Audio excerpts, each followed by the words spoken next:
Hi, I'm Ellie. We're doing car stuff. Long work day. I want to talk about what made me a vibrational match to abusive relationships. And I want to talk about this because I have freed myself. I'm no longer a vibrational match to these type of relationships. And I have such a heart for those of us who are still working through that, and I want to shine some light. I want to be a ray of sunshine on this topic for you. Um, okay, so what made me a vibrational match to experiencing abusive relationships in all of my adult relationships up until now. I broke that cycle because I continued to see it. I would start to date people and then, oh, I could see, no, thank you, sir. But what made me a match to this was confusing to me because it wasn't, I knew I had always been loving. My heart was always full of love for other people. I was born with the clear knowing that every soul had value, that every soul was precious and divine. Already knew as a small child. So I was confused. How could I be? How could I be a vibrational match to abuse in relationships? Makes no sense to me. But what was happening was, without my awareness, I wasn't aware that what was happening, what was making me a match, was that while I could easily love others, easily see the value in others, have compassion, forgiveness, understanding to others, came very easy to me. I was not including myself.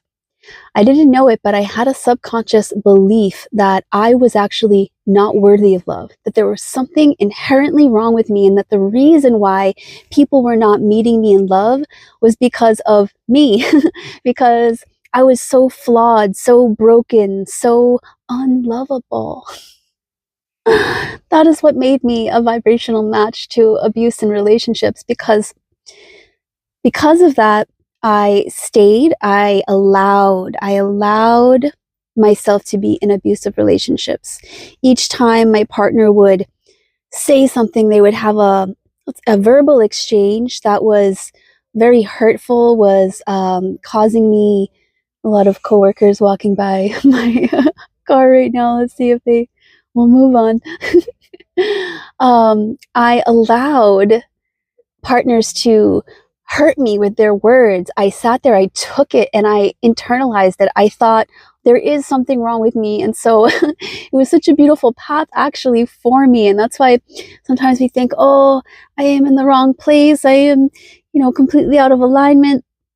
Sometimes, not sometimes, we are always being gifted the opportunity, the experiences for exactly what we need to grow with, learn from.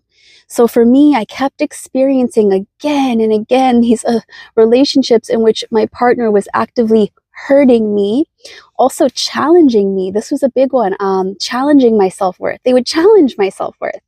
And I allowed it. I allowed their voice, their pain, their projections to be truth for me. And so this was a long path, and each time my heart would break open and I would choose life again, choose love again. But again, I was directing it outwards, externally. I felt that I needed a man to choose me, see me, value me, hear me, love me, so that I could feel the love that I was so desperately wanting. And so this is what made me a vibrational match. And so when I finally, it was so beautiful because as my partners, I was internalizing what my partners were saying about my own self-worth. And so I kept going in. I was like, okay, well, if I'm the problem, if I'm not lovable, why? I want to know. So I would go inward, and I would be with the pain of unworthiness, be with the pain of being in the face of unlove again and again. And it was all internal. It was my pain that I was allowing illusion to be truth for myself. I was abandoning myself for love outside of me because I did not know. I had heard from many teachers, that the love we are seeking is coming from within. We are the source of that. And so I heard that, even believed that to be true, but I did not have gnosis of it. And so what we need to do if we want to not be a vibrational match for abuse anymore in relationships is we need to go inward and we need to find the love for ourselves. We need to break the beliefs, the thought patterns, the ways of being that we have run with for so long that are telling us that we are not lovable, that we should be, our self-worth should be challenged because we are not worthy. So we really have to break this cycle, to no longer be a match, to no longer allow abuse. We have to come and meet ourselves in our own love, our own worthiness. And it is a process. It takes practice. It took me, I would like to say my entire life, but for 6 years with devotion, consistently devoting to what I am telling you, to finding my own self-love, to feeling worthy, to seeking truth, my own truth. Who am I? Who am I? Long time with devotion to this, consistently asking for truth. I want to see the truth. I am strong enough to see the truth. I told the universe, I want to see what is real, not just what I am wanting to be real. Show me the truth. So it takes courage. It takes self-love. It takes devotion to this, devotion to self. Because the truth is that until we do this for ourselves, we will continue to allow people to challenge our self-worth, to use words as weapons, love as a weapon. We will allow people who have not healed their own pain to dump that onto us, to project that onto us, to tell us who we are. No. Oh, I had a partner, not partner before last, but he would always say, the partner before last, he would always tell me how I feel. And I had already started to come into my power, not fully yet in my power, but I was well on my way, baby. And so when he would tell me how I was feeling, I was, what? Say what now? What the F? Over? No one tells me how I feel. I know how I feel. No one can know how I feel. And so I started to stand up for myself, not allow. No. I start to speak up. And then I start, because I love myself, because I know I am worthy of love, I am worthy of a partner who does not try to challenge this. Who does this? No, there's no love here. There is no love here. If you are with a partner or a friend, a family member, I don't care who. If they are challenging your self-worth, this is the source of your joy, your peace, your love. There is no love here. And so we can decide for ourselves what we will allow. And so we can start to set boundaries for ourselves when we come to this place. And now we protect ourselves with these boundaries, with our own self-love, with knowing who we are, loving who we are.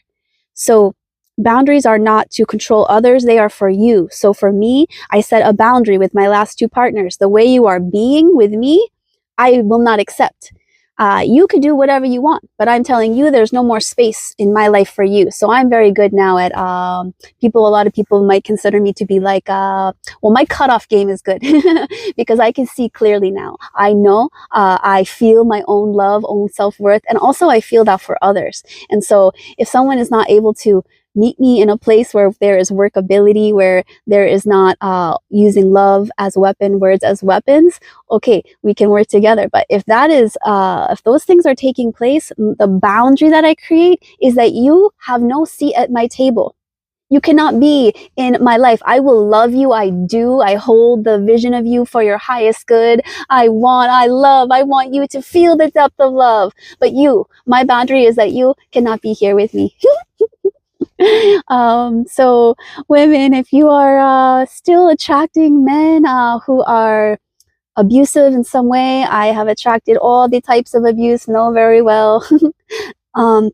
It all comes back to your own sense of worthiness, your love for yourself. So it's a good practice, a very, very good practice to put on, just type in high frequency vibrational music, love, the frequency of love, put it on headphones, and then you're so used to sending love out. That's beautiful.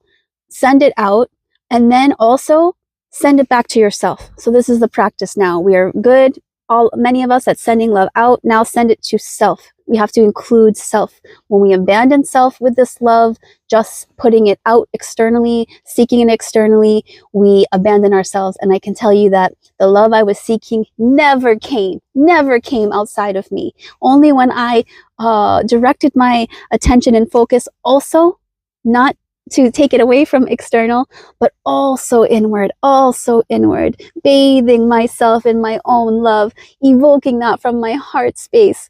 Oh, I'm gonna post a song in the comments. It's really beautiful. What I want to invite you to do is, when you listen to this song, if you do, or any song that evokes love in you, pick a love song. To me, this is a love song to me, and focus that love to yourself. Instead of hearing a love song and then focusing out towards someone you love, focus it towards yourself. You are needing love from you. And I promise, if you continue this practice, you will come to find this love for self. You will become it, and then you will see right away, very clearly, when you are love standing in the presence of unlove, and you will be very uninterested, very bored, very unentertained. No, thank you. Okay, I gotta go back to work. I hope you have a great day. I love being here with you, and I will love to connect with you soon. Thank you.